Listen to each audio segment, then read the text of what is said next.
যারা মারা গেছেন তারা জনচাপে পড়ে জনরোষের কারণে তারা মারা গেছেন। সেই ফয়সালার বাইরে এসে নতুন করে পুলিশ হত্যা নামক কোনো টার্ম ব্যবহার করার কোনো সুযোগ নেই। আমরা একটা জিনিস খেয়াল করে দেখেছি যে জুলাইতে যেসব পুলিশ বাহিনীর সদস্যরা যারা জনগণের উপরে হামলা করেছে, একটা গণহারে একটা হত্যার পরিবেশ যারা তৈরি করেছে, এত মানুষকে যারা পুড়িয়ে মারলো, সেই সব পুলিশ বাহিনীর কিছু কুলাঙ্গার যারা ছিল সেই সময়টাতে, আমরা গোটা বাহিনীকে বলছি না, তাদের মধ্য থেকে যারা সেই সময়টাতে জনগণের বিপক্ষে অবস্থান নিয়েছিল, তাদের মধ্যে অনেকেই সেই সময়টাতে জনরোষে পড়ে তারা মারা পড়েছেন। যারা সেই সময়টাতে জুলাই অভ্যুত্থানের সময়কালে মারা পড়লেন, জনতার হাতে পিটুনি খেয়েই হোক আর যে কোনো পরিস্থিতিতে পরেই হোক, তাদের পক্ষে আওয়ামী লীগের দোসররা যারা আছে তারা নানাভাবে মায়াকান্না করার তারা চেষ্টা করছে। একই তো নানা ধরনের পরিসংখ্যান তারা দিচ্ছে যেগুলো সম্পূর্ণ ভুয়া। অনেক সময় তারা খেয়াল করে দেখবেন বলে যে 3000, 6000, 20,000 পুলিশ মারা গেছে যাদের তারা বিচার চায়।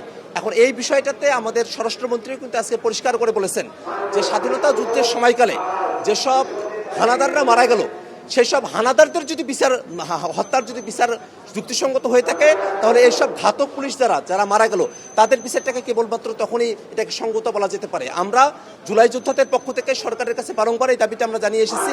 বিভিন্ন সময় বিভ্রান্তি তৈরি করা হয়েছিল।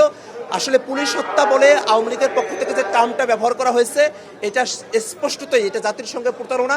এবং আসলে তখন যারা মারা গেছেন তারা জনচাপে পড়ে জনরোষের কারণে তারা মারা গেছেন এবং সেটাই তাদের জন্য ফয়সালা। সেই ফয়সালার বাইরে এসে নতুন করে পুলিশ হত্যা নামক কোনো টার্ম ব্যবহার করার কোনো সুযোগ নেই। এবং এই ব্যাপারে যে ইন্ডিমনিটি দেওয়া হয়েছে, যে দায় মুক্তি দেওয়া হয়েছে, আমাদের জুলাই যোদ্ধাদের সুরক্ষার জন্য যা করা হয়েছে, আমরা সে ব্যাপারে সরকার সামনের দিনে যে পদক্ষেপ গ্রহণ করবে সেটাও যেন সঠিকভাবে হয়, সে ব্যাপারেই আমরা দৃষ্টি রাখবো।